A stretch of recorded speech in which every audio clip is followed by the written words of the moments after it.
Muy buenas noches, queridos amigos. Bienvenidos a la entrevista con Mili Channel. Hoy es jueves 9 de junio del 2022. Soy Milagros Durán, Mili Channel en las redes sociales. Y hoy estoy muy contenta con este invitado de honor que tengo el gusto de entrevistar nuevamente a el gran humorista Laureano Márquez. Bienvenido, Laureano.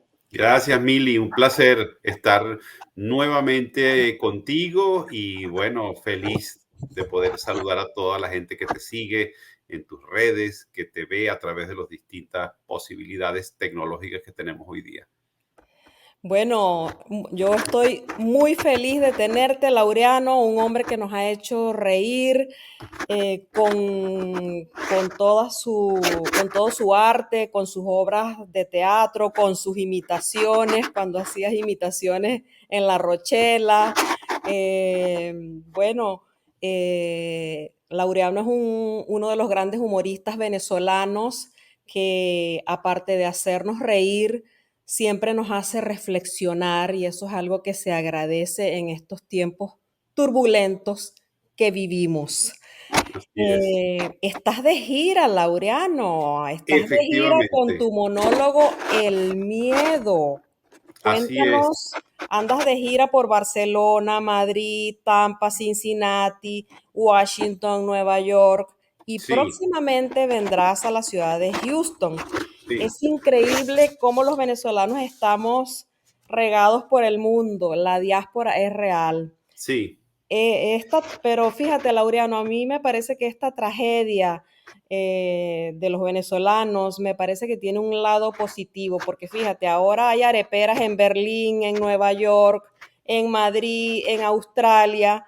Se conoce nuestra arepa y se conoce nuestro espíritu emprendedor venezolano.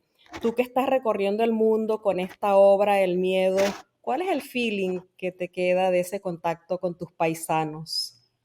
Pues mira, Mili, yo creo que efectivamente tú lo has dicho muy bien. Hay un dicho que usamos en Venezuela que es que no hay mal que por bien no venga. Y bueno, no todo es malo en las cosas malas que nos han tocado padecer a los venezolanos. Ha habido cosas buenas.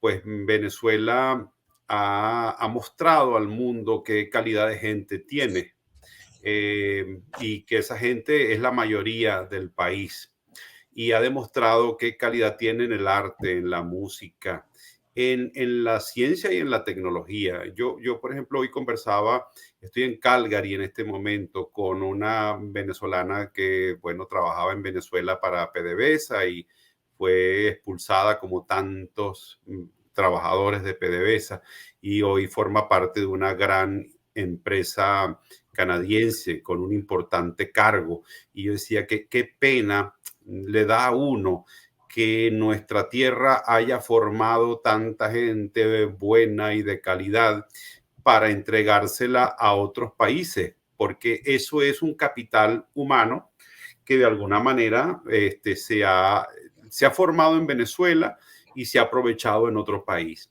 Y eso a uno lo que le da fundamentalmente es un poquito de dolor con el país, porque uno sabe que nosotros podemos tener un destino diferente. Y lo podemos tener porque tenemos gente muy, muy calificada, gente muy preparada. Entonces yo creo que la parte esencial de este componente de la emigración venezolana es el reconocimiento de todo el talento que tenemos. No solamente fuera de Venezuela los que han emigrado, sino todo el talento que sigue existiendo en Venezuela, que es realmente admirable y que lucha y que como en la novela de Gallegos, se trata de una gente buena que ama, sufre y espera. Así es. Y eso que tú has dicho de esta paisana en Calgary, pues es una historia que se repite en todos los Exactamente. países donde hay venezolanos. Aquí los medios de comunicación en Estados Unidos se han llenado de talento venezolano, igual en España, igual en Colombia. Así Sí, que esa es la parte buena de sí. esto que nos ha tocado vivir. sí, Fíjate, estás haciendo una gira por el mundo llamada El Miedo, un tema sí, que surgió durante la pandemia, según sí, entiendo, y aunque ya estamos como saliendo de la pandemia, aunque no estamos muy seguros, hay como una cierta incertidumbre todavía, pero el miedo nos acompaña a lo largo de la vida. Yo, por ejemplo, cuando era niña le tenía miedo a la oscuridad. Creo que la oscuridad es uno de los miedos recurrentes en los niños. sí, Y ya de adultos aparecen otros miedos.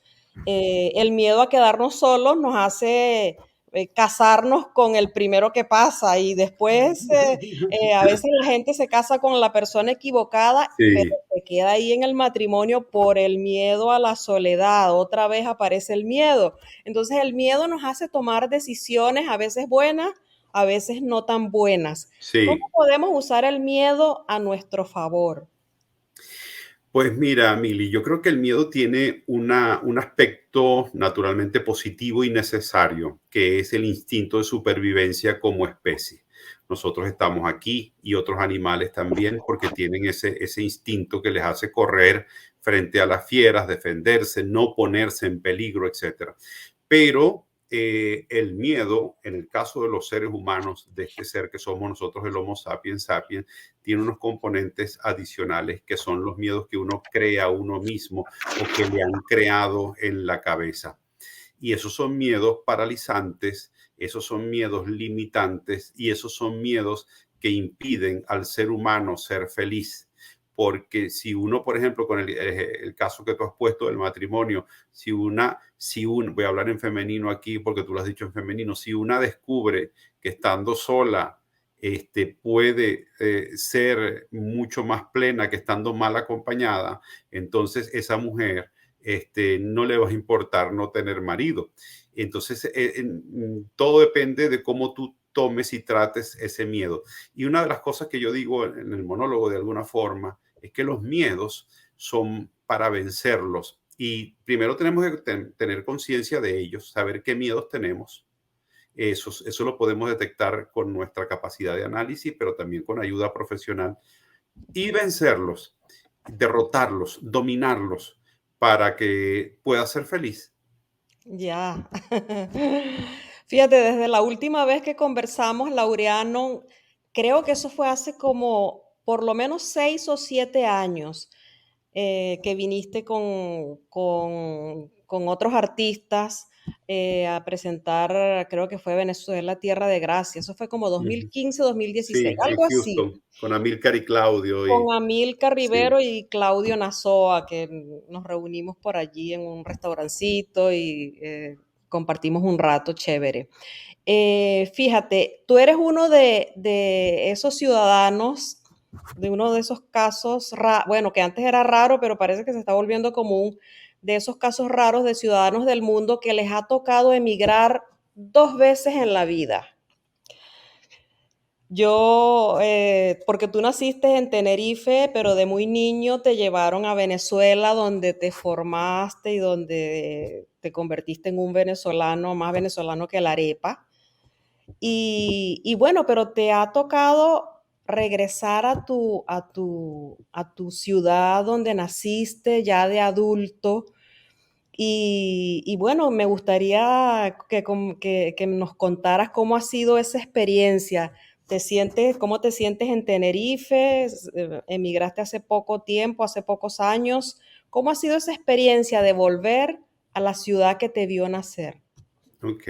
Bueno, Mili, yo de alguna forma no me siento como que he emigrado, siento como que es un momento de paso, pero la verdad, de hecho, yo no, cuando me vine a Tenerife, el propósito no era establecerme, eh, pero bueno, después vino la pandemia, una serie de cosas que te fueron encadenando.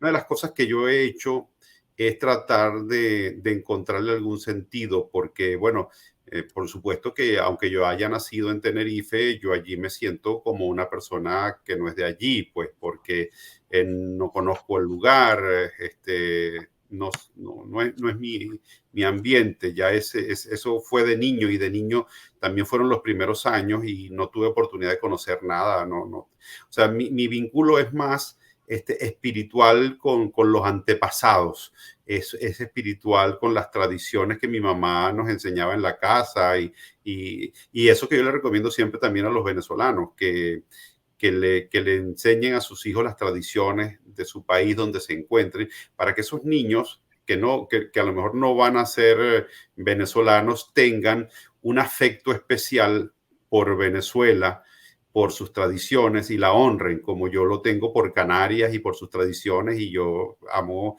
esas tradiciones y me parece que Canarias es un lugar fabuloso, aunque ya no me sienta de allí.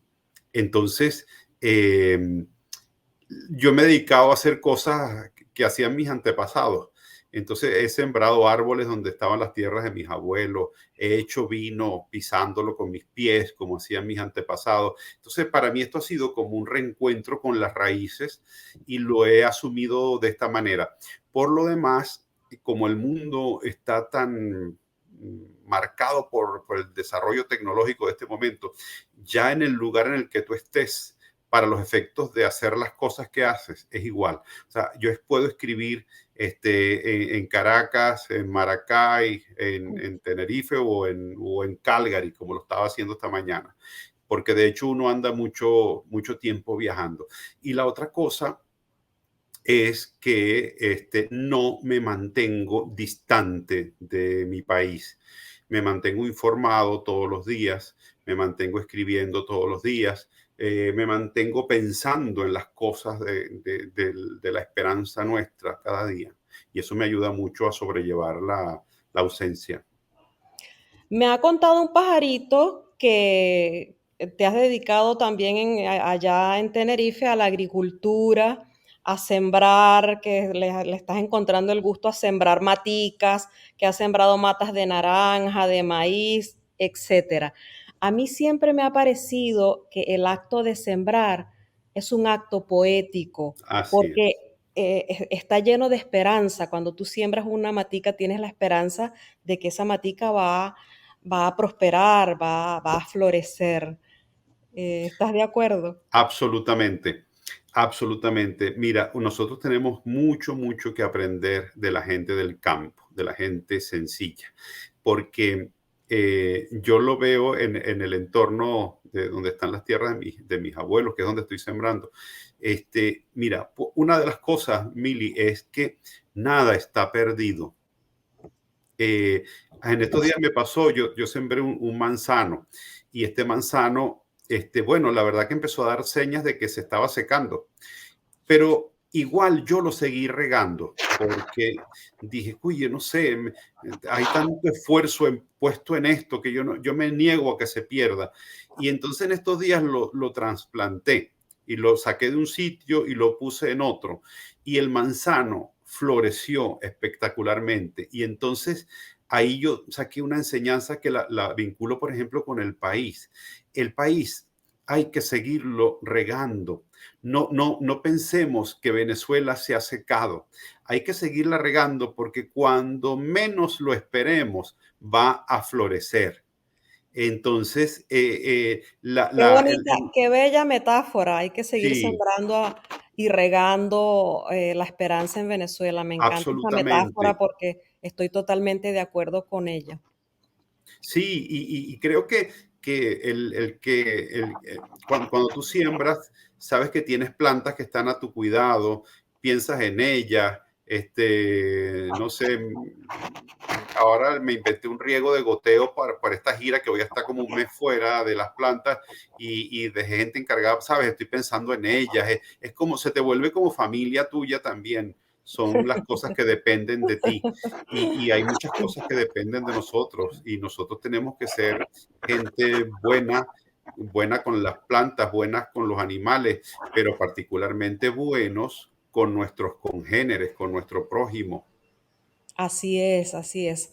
Hablemos un poquito de lo que está pasando en América Latina. Fíjate, una cosa increíble, Laureano, es que aun cuando el modelo de socialismo, que es un modelo que no ha sido exitoso ni en Cuba ni en Venezuela, pues paradójicamente prácticamente todos los países de América Latina han girado a la izquierda.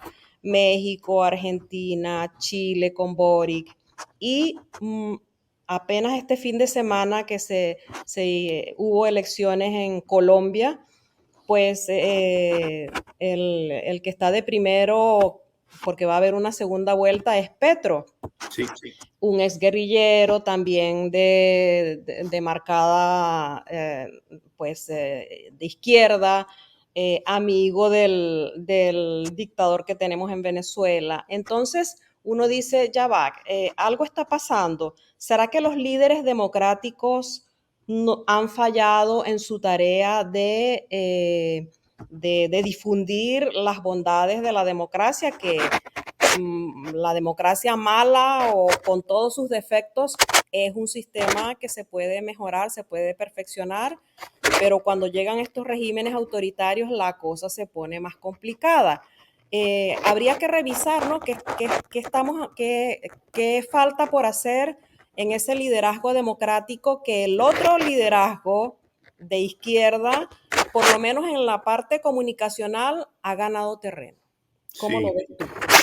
Bueno, yo, Mili, no tengo nada en contra de los modelos, digámoslo así, de políticos de izquierda democrática. Ujú. Es decir, mientras la democracia sea el valor central, mira, yo he visto regímenes de izquierda que además admiro. O sea, yo Ujú. admiro el Chile de Bachelet, Ujú. o yo admiro la España de Felipe González, o son modelos que, por supuesto, viniendo desde una perspectiva de izquierda, mantienen una idea de país, de nación, de progreso y sobre todo de libertad y de democracia. Lo preocupante de la izquierda latinoamericana es que está muy vinculada al modelo autoritario, al no reconocimiento del otro, a la confiscación de las libertades y además a modelos de izquierda que provienen, como en el caso de Petro, de procesos guerrilleros en los cuales quienes los han desarrollado no se han arrepentido nunca de sus acciones, ni han pedido perdón a la sociedad por ellas. No es el caso, por ejemplo, de la izquierda venezolana. Por ponerte un caso, me refiero a la del MAS y de Teodoro Petkov, por ejemplo, que fue una izquierda que dijo: nos equivocamos, tomamos el camino que no era y ahora nosotros decidimos tomar el camino de la libertad y de la democracia. Y entonces se convirtieron en auténticos defensores de la democracia. Pero yo sospecho mucho de esa izquierda que pretende utilizar las elecciones para después acabar con ellas y para después destruir los modelos políticos. Entonces, bueno, eso yo creo que es una tragedia que tiene América Latina. Y bueno, en el otro caso, el otro contexto de tu pregunta, sí. Por ejemplo, si el caso que tú y yo conocemos mejor, que es el caso venezolano, nuestros líderes democráticos fallaron. ¿En qué fallaron? En propiciar un sistema más equitativo. Fallaron en promover justicia social. Fallaron en promover equidad. Fallaron en hacer modelos institucionales más eficientes para el país. Fallaron en muchísimas cosas. Y cuando los regímenes democráticos fallan y la desigualdad se incrementa, lo que termina sucediendo es que los pueblos se lanzan por el primer abismo que se les pone delante. Porque cuando tú llegas al punto de la desesperación, puedes pensar, ¿sabes qué? Como yo estoy en un abismo, ¿qué me importa lanzarme a otro? Y en algunos casos, ese abismo no te ofrece ni siquiera progreso, pero te ofrece de una manera terrible y la posibilidad de que quien tú crees que te tiene mal sufra. Entonces tú dices, a lo mejor yo no voy a progresar, pero me basta con que esté fregado aquel que me está fregando a mí. Entonces Ya. se vuelven un modelo de venganza. Sí, Como dijo alguna vez Carlos Andrés en una entrevista, estamos eligiendo un vengador y venganza vamos a tener. Bueno, por ejemplo, en el caso de Venezuela, sí. Venezuela eligió un vengador y lo que tuvo es venganza, no, Así no es. régimen político. Así es. Fíjate, por allí anda rodando una narrativa pro régimen que sostiene que Venezuela se arregló, pero seguimos viendo al mismo dictador bigotón en el poder, el pueblo está pasando la misma roncha y la prueba que desmiente tal tesis es que la diáspora hoy en día alcanza los 6 millones de venezolanos. ¿Qué tiene que pasar en Venezuela para que de verdad se arregle, Laureano? Bueno, en mi opinión, Mili, para que Venezuela se arregle, lo primero, tendría que volver a la democracia y a un sistema de libertades que garantice, primero, la división de poderes, un sistema electoral confiable, que Venezuela tenga seguridad económica para los inversionistas, que Venezuela tenga eh, ayuda, auxilio para toda la gente que la está pasando muy mal. O sea, son un conjunto de cosas, porque, bueno, que haya gente que pueda gastarse $20,000 mensuales, no significa que el país esté bien, porque si ves las noticias del día de ayer, los niños desnutridos en Maturín, es una cosa que, bueno, le podríamos preguntar a las madres de esos niños si ellas creen que el país se arregló. Ujú. Probablemente piensen que el país se está desarreglando todavía. Entonces, tienen que pasar muchas cosas para que Venezuela se arregle. Y Venezuela, por otro lado, merece arreglarse, porque nosotros tenemos una nación nosotros tenemos un gran país y eso nunca podemos perderlo de vista. Venezuela es un país maravilloso, no solo por sus características geográficas y físicas. Venezuela es un gran país por su paisaje humano, que para mí es el esencial. Una gente que, repito, para mí es mayoritariamente buena, honesta y que anhela un país distinto. Así es, Laureano. Fíjate, decía nuestro querido caricaturista Pedro León Zapata que el humor es un arte en defensa propia. ¿Puede el humor salvarnos de la adversidad? Sí, sin duda. Yo creo que el humor es un acto, es el acto con el cual el ser humano a lo largo de toda su evolución se ha salvado o ha lidiado con la adversidad. Yo diría que más que salvarnos, lidiar con ella y luchar porque esa adversidad no sea tan adversa. Y quizá ese sería para mí uno de los propósitos del humor. En defensa propia, cuando Zapata dice en defensa propia, pues es en defensa propia de la humanidad, porque en el fondo el humor lo que sueña es una humanidad mejor, de mayor justicia, de mayor libertad. Y por eso es por lo que se lucha. Entonces, efectivamente creo que sí, que tenemos que seguir lidiando con las adversidades y cuando las lidiamos con humor, muchas veces las entendemos mejor, porque el humor tiene la capacidad de desnudar lo que está detrás de lo aparente y mostrar la verdad de las cosas, lo que está verdaderamente detrás. Tú sabes que estoy recordando un poquito tu historia y sé que cuando jovencito quisiste ser sacerdote. Imagínate que tú te hubieras ido por ese camino, hubieras llegado a Papa, pues el Vaticano sería un lugar muy divertido en este momento. Bueno, probablemente, bueno, a lo mejor no habría sido tan divertido como Papa, pero sí, yo lo mío, yo siempre he apuntado a lo más alto, que no llegue otra cosa, pero sí. Fíjate, Laureano, bueno, ya vamos a despedirnos y me Qué gustaría que pena, porque está tan bonita esta entrevista. ah, pues sigamos conversando. Laureano, siempre hay algo que nos hace tomar una decisión. En tu caso, ¿hubo algo que dijo que te hizo tomar la decisión de quedarte fuera de Venezuela un tiempo? Vamos a decirlo así, porque ya sé que no quieres, eh, como que todavía no estás en esa onda de que soy un emigrante. Ujú. todavía te sientes muy conectado con Venezuela. Es lo que yo siento de la Sí, conversación que hemos sí, tenido. sí. La pregunta es, ¿hubo algo en especial que te hizo tomar la decisión de quedarte un rato fuera de Venezuela?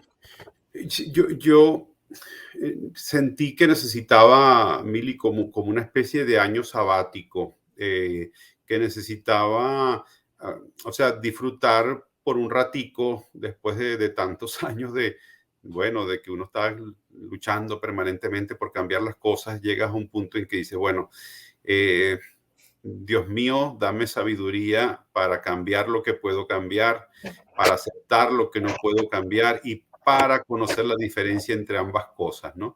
Entonces dije, bueno, voy a disfrutar un ratico para saber cómo es eso de andar por la calle hablando por teléfono, de que la luz no se vaya, de que tengas agua todo el tiempo. O sea, un poquito de, como de, que diría Carlos Andrés Pérez también, introspección retrospectiva, así, encontrarme un poquito a mí, más allá del afán de la lucha diaria, sino decir, bueno, ahora quiero hacer otras cosas, quiero sembrar un árbol, quiero pisar una uva para hacer vino, quiero saber, quiero hacer un máster, que hice un máster en creación literaria, entonces me puse a estudiar. Entonces, bueno, ha sido como dedicar un tiempito quizá más a mí, Ujú. un pelín de pensar en mí y eso ha sido productivo y bueno. Claro, Sí, claro. Sí, increíble que las cosas sencillas como que abras la llave y haya agua para sí, bañarte y que cosas sencillas de la vida pues te pueden parecer extraordinarias cuando has llevado mucho rato sin ese confort que merecemos todas las personas, ¿no? Todos los seres humanos. Fíjate, yo una vez tuve la oportunidad de viajar a China hace muchos años, pero ya estando en China me tocó viajar a muchas ciudades en avión, porque allá todo es un país gigantesco. Tomé muchísimos aviones y cuando regresé a mi casa, en esa época vivía en Venezuela, cuando regresé a mi casa en Venezuela, yo recuerdo que durante muchos meses, cuando yo iba a cepillarme mis dientes, sentía que el baño se movía y es el efecto jet lag. ¿Has sentido el efecto jet lag? Porque te ha aumentado el kilometraje últimamente, Laureano. sí, Entonces, bueno, ¿has yo, sentido jet lag? yo siempre siento que todo se me mueve. Este, eh, sí, de hecho, mira, yo ahorita estoy entrevistándome aquí contigo y mira cómo estoy. Mira, Así. sí, ese es por Pero el efecto no, jet bueno, lag de los aviones. sí, sí, sí, sí me afecta. Sí, de hecho, por ejemplo, ahora que esta nación, Canadá, es tan grande, bueno, tan inmensa como los Estados Unidos, pero pues, nosotros llegamos a Toronto, después ya teníamos 4 horas de diferencia con 5, con el lugar donde habíamos salido, pero después nos fuimos a Vancouver con otras 4 más, entonces son 9 horas. Y ahora regresamos, ahora vamos 3 horas menos. Entonces a mí eso me afecta mucho. Me despierto a las 3 de la mañana, me pongo a trabajar a las 4, a las 3 de la tarde tengo sueño, tengo que dormir para que a la hora de la función estar lúcido y despierto, porque no me Claro. gusta llegar a Y, la y- función cansado. claro. ¿Y te ha Entonces, pasado que te despiertas y dices, ¿dónde estoy? mira, te voy a decir algo curioso, Mili. Esto me pasa cuando llego a mi casa, que me despierto y digo, ¿dónde estoy? Pero cuando me despierto, que estoy fuera de mi casa, siempre sé dónde estoy. Ah, mira. Porque debe ser que cuando llego al hotel tengo que pensar, cuál es el número de la habitación, dónde están las cosas, como todo es nuevo, dónde están las luces, dónde se enciende la luz del baño. Hay unos que Sí. se encienden por fuera, hay otros que se encienden por dentro, dónde está la ventana, dónde está todo. Entonces, cuando me levanto en la noche, ya sé hacia dónde voy y qué cosa, porque además yo nunca meto la ropa en las gavetas del hotel porque sé que se me olvida. Entonces yo dejo todo regado por la habitación, soy muy ordenado, pero en el hotel dejo todo puestico así donde puedo y entonces sé dónde están las maletas puestas para no pisarlas, etcétera. Entonces es curioso. Y después cuando llego a mi casa, creo que como Llegué, me relajo, me levanto en la noche y digo, ¿dónde estoy? Y digo, ¿y dónde queda el baño aquí? Entonces no sé nada, de mi casa no sé nada, hasta que pasan 3 o 4 días y me vuelvo a acostumbrar. Qué gracioso. Sí, sí. Wow. Y fíjate, y yo sé que estar de gira, pues tiene su estrés de tomar el avión, que el avión nos va a dejar, a organizar todo, etcétera. Pero me gustaría que me comentes cuál es la parte divertida de la gira. No sé, ¿disfrutas de la ciudad? O no sé. ¿Cuál es No, la mejor parte de la gira? Porque la parte estresante nos las imaginamos. sí. Mira, la mejor parte, muchas veces, por ejemplo, ayer estuvimos en Vancouver y como llovió y tal, lamentablemente no tuvimos tiempo de conocer nada de la ciudad. Entonces, Ujú. vamos a muchos sitios que no conocemos porque para que las giras funcionen, tienen que ser estadías muy cortas, lo más cortas posible. Lo que más disfruto, sin duda, es el encuentro con la gente en el escenario. Eso para mí tiene un valor incalculable. Siento una emoción, siento un feeling, siento una energía con la gente y me siento bien de poderles llevar un poco de lo que somos nosotros con nuestro humor. Y eso a mí me satisface muchísimo, me hace sentir muy bien.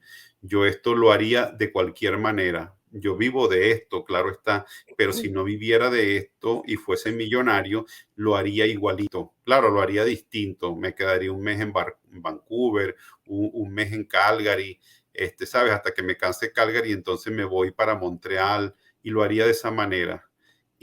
Pero lo hago con mucha satisfacción.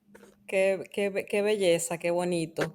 Bueno, ya nos toca despedirnos, Laureano. Bueno, Mili, Aprovecha para invitar al público a tu show acá en Houston, que será el viernes 17 de junio. sí, pues les invito a través de este espacio de Mili a todos los que nos están siguiendo a que vayan a ver este monólogo sobre el miedo, que creo que les puede resultar interesante. Los comentarios que hemos recibido han sido muy bonitos. La gente siente que, bueno, que tiene un momento de alegría, de humor, pero también de reflexión humorística que le puede ayudar a encontrar rumbo hacia la felicidad, que al final es el propósito del ser humano. Estamos aquí brevemente, solo y únicamente para ser felices. Y la felicidad se vive de manera individual y de manera colectiva. Uno no puede ser feliz solo si su gente, su nación o su humanidad no es feliz. O sea, uno no puede ser feliz plenamente porque sabe lo que sucede en Ucrania. Uno no puede ser feliz plenamente porque sabe lo que sucede en Venezuela, pero hay que luchar por las dos felicidades simultáneamente. Y bueno, y se logra venciendo el miedo. Wow, qué belleza.